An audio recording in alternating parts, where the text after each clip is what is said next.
Hello, everybody, and welcome back to Jeff H. Malum's Authors Podcast.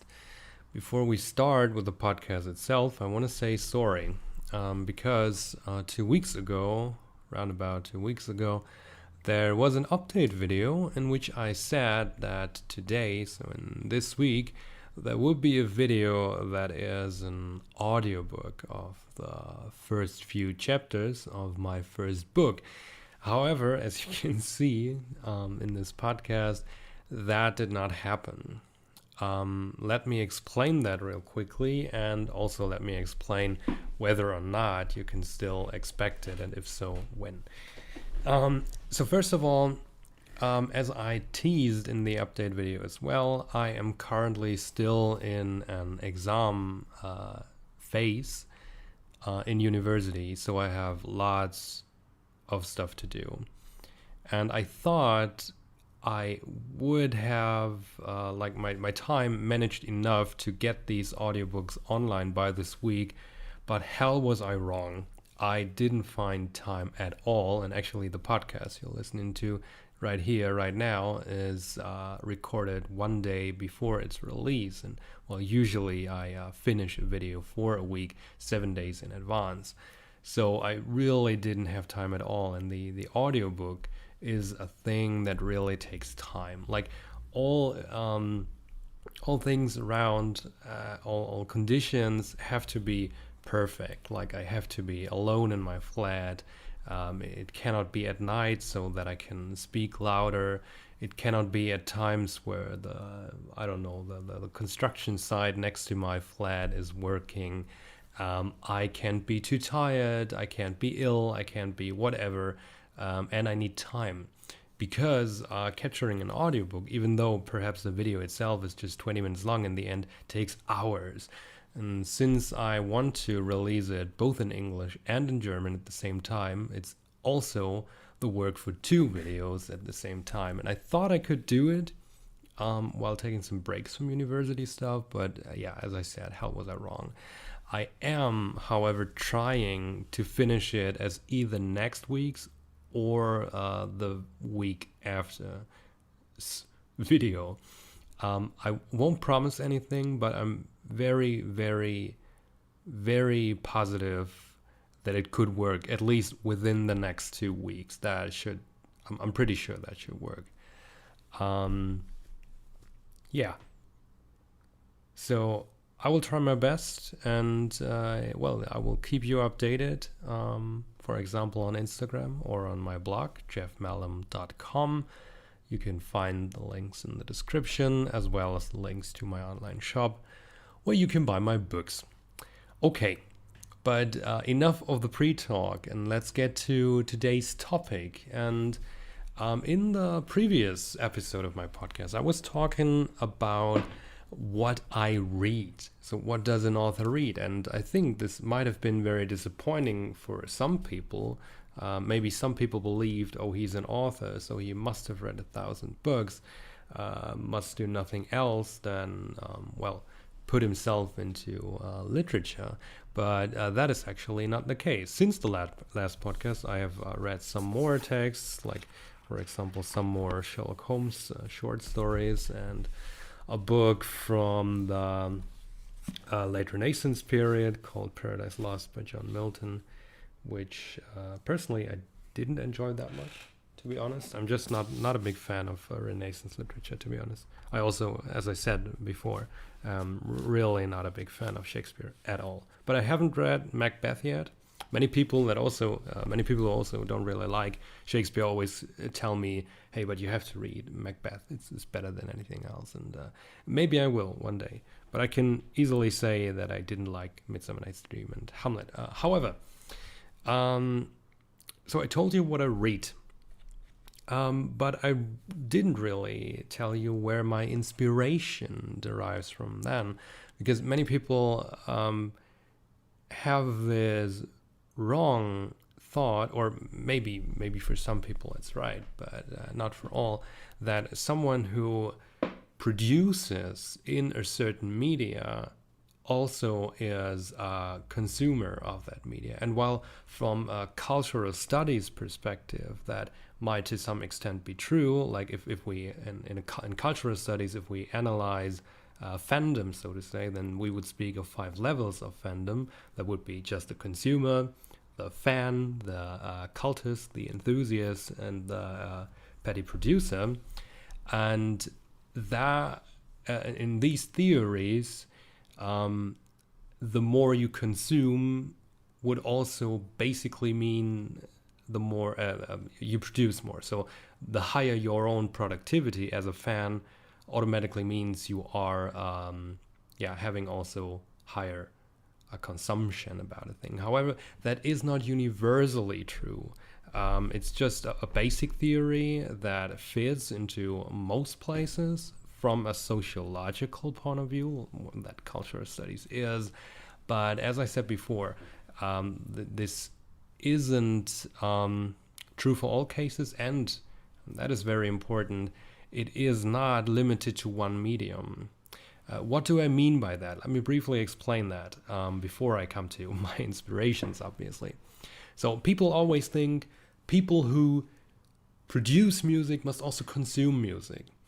But actually, that's not the point of view you should have. Instead, you should have the perspective. If someone produces sad music, maybe horrifying or melancholic music, then he or she or they might also consume lots of sad and horrifying media. Like, for example, if there was like there would be someone doing, I don't know, punk indie music with a sad tone, doesn't automatically mean he listens to music like that as well, but maybe that he also like watches horror movies or reads books about tragedies or stuff like that. That is to some extent also not universally, but more logical. Not always, as I said, but lots of the times. And this is also where I connect to my inspirations, because as you heard in my previous episode of the podcast, I barely read anything within the last 10 years. And even though I have bought lots of books over the past few months and plan on reading more of them, I'm finally starting to enjoy reading again, which I couldn't for like almost 10 years now. That still to no extent mean that my inspiration derives from there, because I have actually started writing 10 years ago, and over the past 10 years where I wrote nothing that I wasn't basically forced to read. So obviously the inspiration can come from there, but from other media instead, or sometimes even just from life. Now I'll try to be a little more specific without being too specific, because sometimes when you speak about getting inspiration from a certain source, people like to understand this as I stole from there or I lent from there, while that doesn't always that isn't always true, and lots of the times also you get problems because of Jesus, I can't come up with the English word right now. Let me look that up real quick. Coincidence, right? I completely forgot the word coincidence. That are coincidental. For example, and here there is a tiny spoiler warning for the Backfire series. Just a tiny spoiler warning. Within the first books of Backfire, a certain building, and that is a hospital, starts playing a role somewhat. And now you gotta know that I wrote the book where this starts playing a role in, I think, 2012, if I'm not mistaken. So almost 10 years ago. And then there was a certain TV series with a similar theme like Backfire. And in its fifth season, also, a hospital became very important. And now the problem is the book that I wrote in 2012 only got released in 2021. So if people would see it and I would say I draw some inspiration from that TV series, then, well, people might connect these details to that, even though that's not true. And that is why I'm sometimes afraid to be very specific about inspiration. This is also why I didn't name the TV series right now. Because yes, there is, of course, some inspiration from there, but not in details. And the inspiration, that's also very important for defining the word inspiration. Inspiration does not always mean thinking that something is good, so you take it over to your own things. Instead, what inspiration can also mean is that you see something and think, oh, but it would be better the other way around, and then start writing how you think it would be better. That's also inspiration.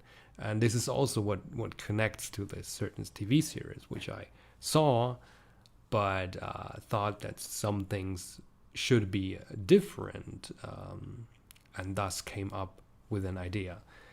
However, it's also important to say that my first draft of Backfire released before this TV series started. Okay, but now let's get away from that and be a little more specific of where I draw some inspiration from, and not just about the themes, but also the style of writing and everything around that, and also my name and my homepage, everything. Like, inspiration is everywhere, and no author can deny that, especially not in the 21st century. I truly believe that in the 21st century it's extremely hard to come up with real new ideas. And of course, you always come up with new plots and new worlds and new terms, new names, maybe new languages, new weather effects, new creatures, and whatever. But general themes is basically impossible to come up with. Like even if you would create a story that is really seen as something new, something fresh, something unique, people would still compare it to something that was already there. I don't know. I think everyone within the past few hundred years got some inspiration somewhere, or let's say within the last 1 to 200 years. I think before that it might have actually been different, but I'm not sure. Not too sure. Well, actually, if you go further back, like for example, even Hamlet, Shakespeare and Hamlet. I have the book here, a very, very thick version of it, with multiple languages and tons of notes beforehand and afterwards. However, I read that all, including most of the notes, and even there I saw that Hamlet, in the time he wrote this, which was hundreds of years ago, he actually drew lots of his things. Well, he didn't come up with it. Like many of the plots are actually taken from Greek mythology, or from a book called, how was it called again? Something with Danish something, by a man called Saxo Grammaticus. And basically in the story of Saxo Grammaticus, which is I think very influenced by historical whatevers, I don't want to go into detail with that now, but even there is a character named Hamlet, who is a Danish person. So Hamlet in Shakespeare is also a Danish prince. So even then, ideas were rarely really new, but more like a mummy or a Frankenstein out of ideas and inspirations. So I won't deny that my stories are not, well, heavily inspired by things. I would never say that any of my story is 100% new and completely out of my head. There's nothing that compares to anything else, and whoever says this is wrong. However, sometimes, as I said, it's you have to be careful what you compare. Like this hospital thing. My hospital idea was there before the other thing. Okay, now let's start being less cryptic. I will give you some specific inspiration, and I will start with Backfire, but I will also come to other concepts and more general, non-book related, non-specific book related things. And you will realize that barely anything comes from literature relation inspiration.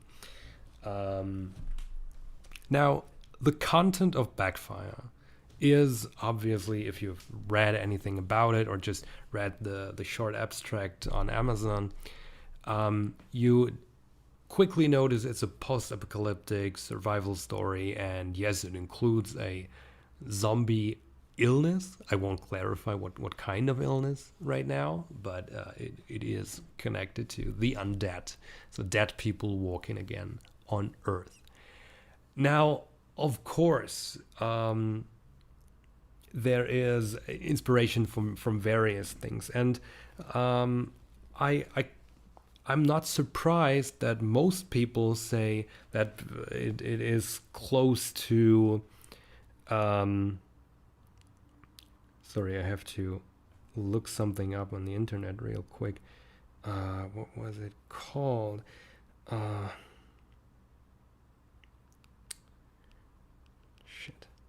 Whatever, I'll just keep talking for now.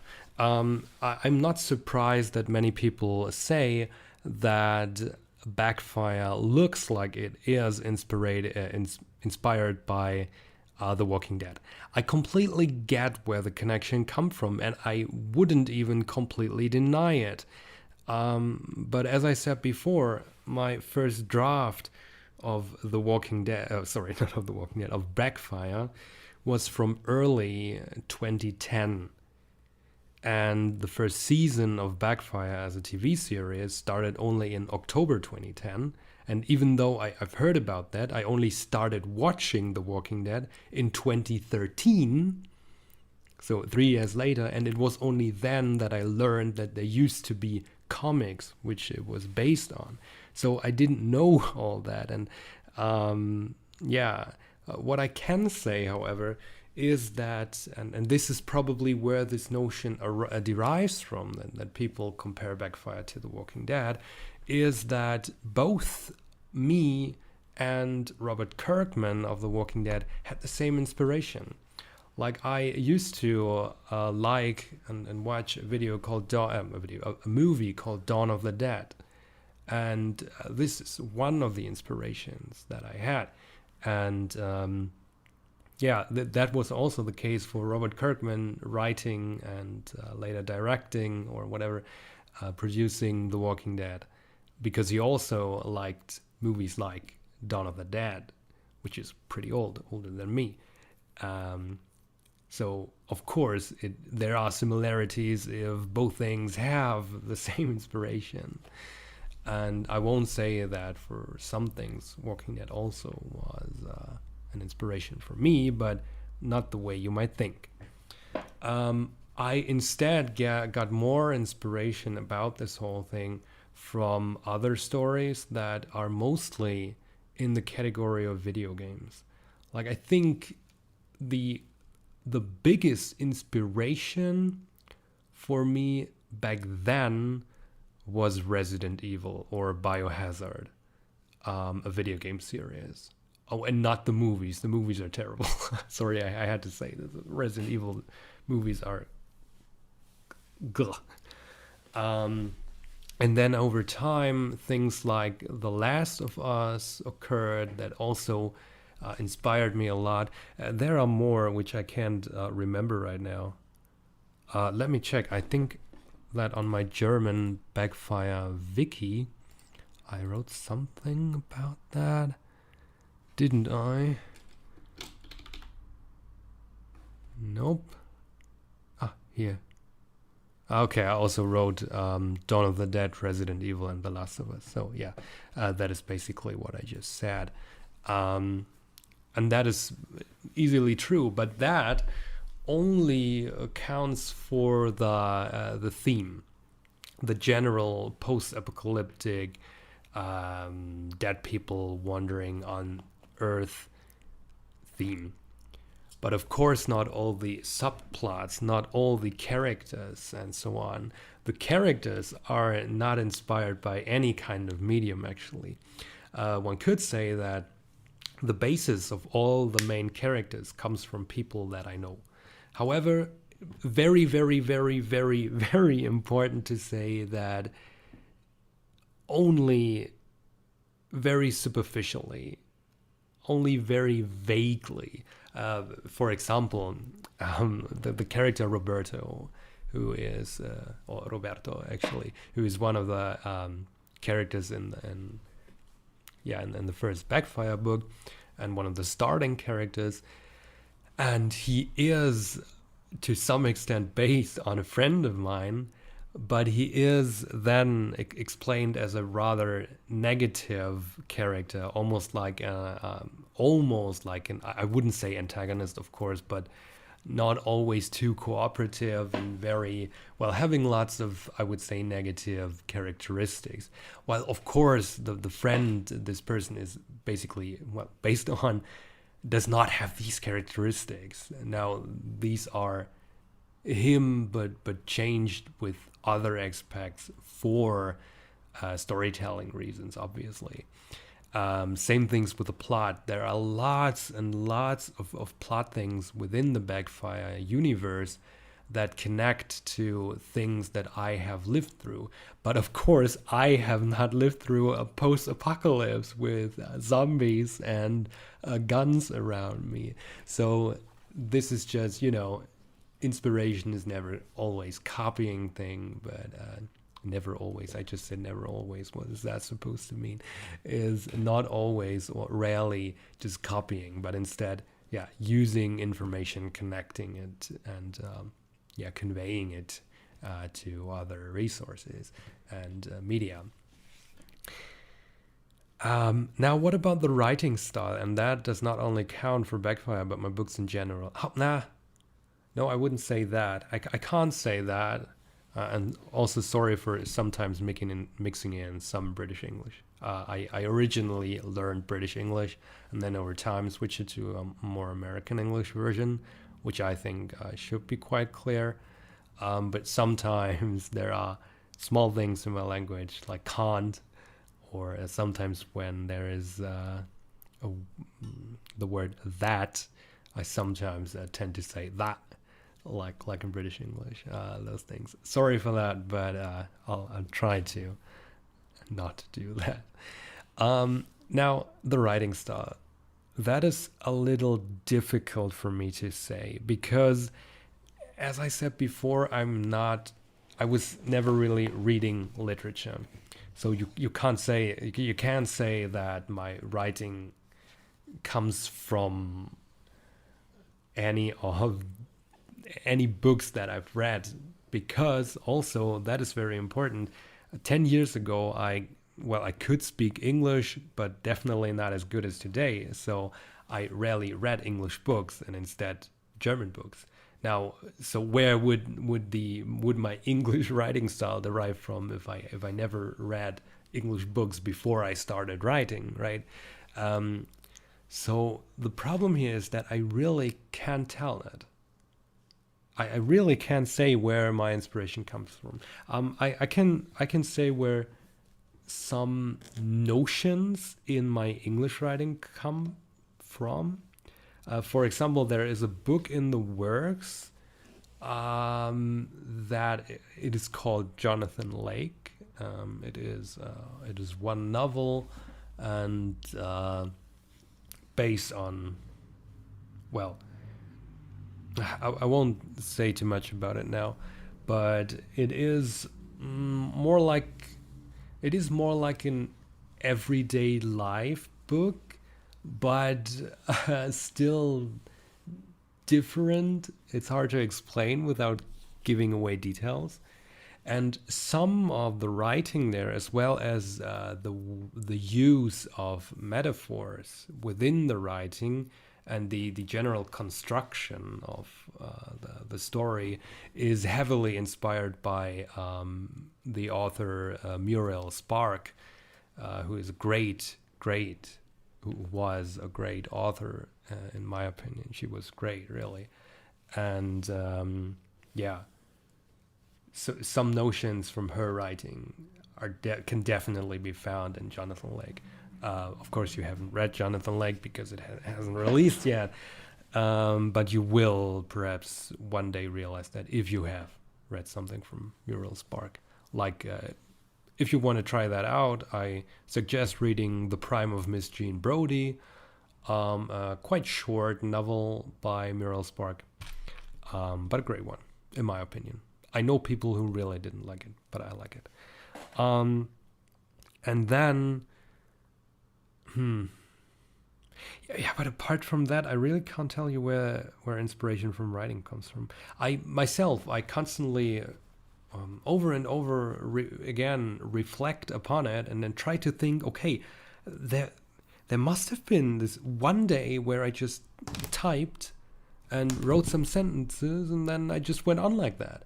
And I can't really tell why. It was more like following my feelings. And up until today, I have never understood where those come from. And I can't make sense of it, not even with other media, like movies or music or video games. Doesn't really make sense. But yeah, it's just my personal way of writing. And even if it doesn't look too unique to you, it basically still is. Because, well, it's not too much driven by inspiration. Just out of my head, just a feeling. Sounds weird, but that's the truth. Actually, I wish I was lying right now. I wish. Because it sounds so dumb. I just wrote and then wrote on like that. Is that really it? But I can tell you something.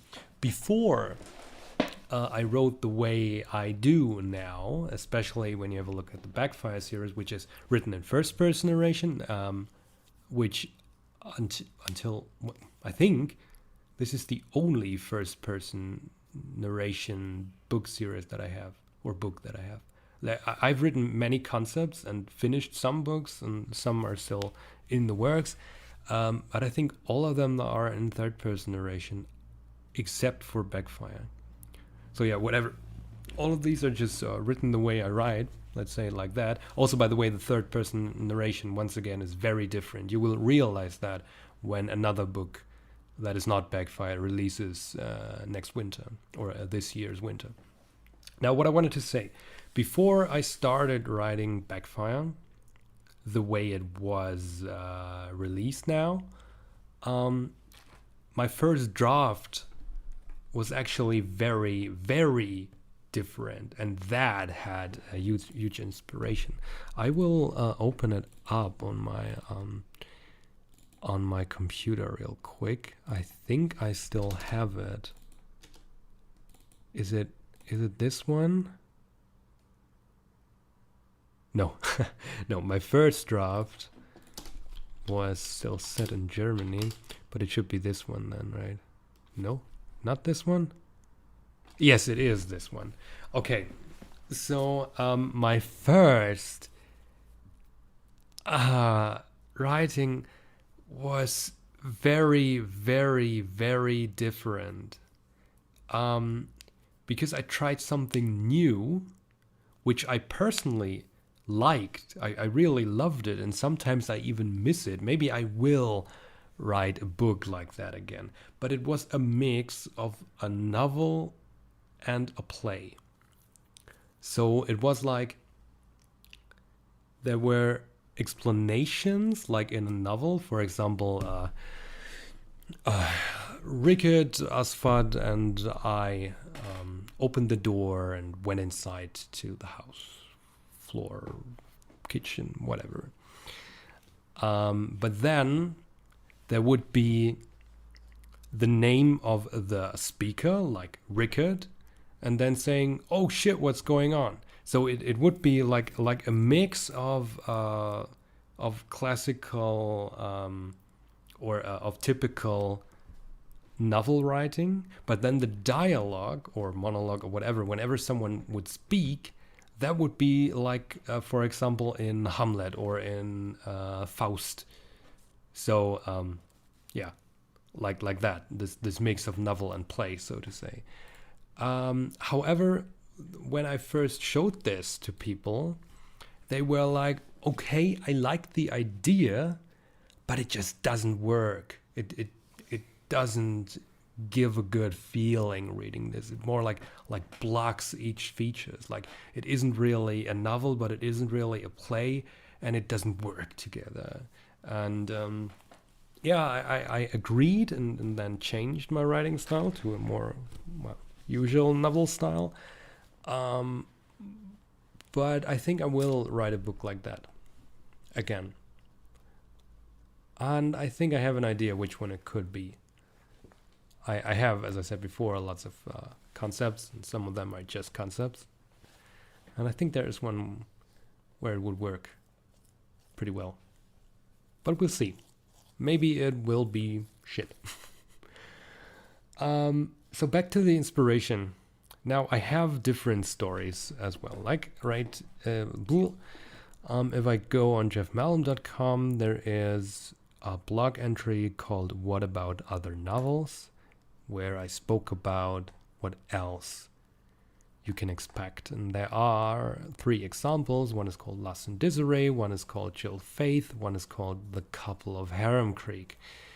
And just to briefly say this, I have also, I think, mentioned that in the blog entry. Lust and Disarray is a high fantasy, large-scale novel, which is, of course, heavily inspired by... Well, the first thing you might think is, when you read it one day, is that it is inspired by Lord of the Rings and A Song of Ice and Fire. However, I never read any of these. And I also am not a big fan of the moving picture adaptations. Like, okay, I think the Lord of the Rings movies are okay. Did I just say Lord of the Flies? Sorry, I meant Lord of the Rings, right? I'm not a big fan of the Lord of the Rings movies, I gotta say. I think they are okay, but I think they are not special story-wise. Like, yeah, of course they are special in the way they were created. No doubt about that. But I think the story is, yeah, it's okay. It's okay. Nothing special, though, to me, personally. And also Game of Thrones. I think I watched the first 2 seasons and then stopped watching sometime in the third season because I thought it was quite boring. I'm in general, apart from video games, I'm not a big fan of this high fantasy genre, to be honest. I really dislike high fantasy novels, and high fantasy movies and TV series. Well, they have to be very outstanding or very... Well, they have to be special in some way to reach me, and I think Lord of the Rings and Game of Thrones weren't. So yeah, I like them, but I don't love them. And as I said, with Game of Thrones, I didn't even finish watching it. So you definitely can't say that my inspiration for Lust and Disarray comes from there. So why the hell did I even decide writing a high fantasy novel? And that is because of the video games. There are lots of video games in this genre, like, for example, Final Fantasy, Divinity, Romancing Saga, Gothic, and so on and so on and so on, that I really, really love. And while writing Lost in Disarray, I am not really trying to like make it become the new Lord of the Rings or something like that. I instead try to convey the feeling I have playing high fantasy video games into written form. So this is surely where my inspiration derives from there, and who knows how that will work. Elder Scrolls is another big theme. I'm also not a big fan of Elder Scrolls, to be honest, but I think they are okay. Now, Jill Faith is heavily inspired by James Bond and No One Lives Forever. Also a mix of, it is inspired by the James Bond movies, but also by the James Bond books and also by the No One Lives Forever video games. So a mix of inspiration of lots again, and with some other aspects that I won't talk about now because of spoiling reasons. And the Couple of Harem Creek is, as I said on my blog, heavily inspired by 60s, 70s, and 80s slasher movies. And here you can see again that my inspiration does not really come from literature. So there are lots of great horror literature, like books, for example, Stephen King and whatever. But I have read barely anything. I actually, if I think about it, I think I only have read one single horror story in written form, and that was The Mask of the Red Death, from old American Gothic literature. And I think also that's just a short story, if I'm not mistaken. So you definitely can't say that my inspiration comes from there. No, but instead I am a huge fan of 60s, 70s, 80s horror movies, especially slasher movies. And in The Couple of Harem Creek, I also try to convey the feeling of that into literature, which should then feel differently than other horror books. So to come to a conclusion, inspiration within a medium does not have to come from the same medium, as I said before. And only because someone is an author, it does not mean that his inspiration comes from books, other authors, and that he or she or they read a lot. Same goes for someone who creates video games. Someone who creates video games might not even like video games, but they are just good at programming or at writing stories or being some sort of artistically well trained. Even though, of course, having a heart for that always helps. And this is why I am also and constantly trying to get myself more into literature, to get more of a heart of it. But you have to know that I have a big heart for stories. So I think you can feel that in some stories that I wrote. That maybe I don't have much knowledge about literature as such, but I really, really love creating stories and worlds and put so much hard blood, so much passion into it. Okay. I think that should suffice with specific inspiration. There was something else that I wanted to talk about, but I can't remember. I will need a sorry, I need some water.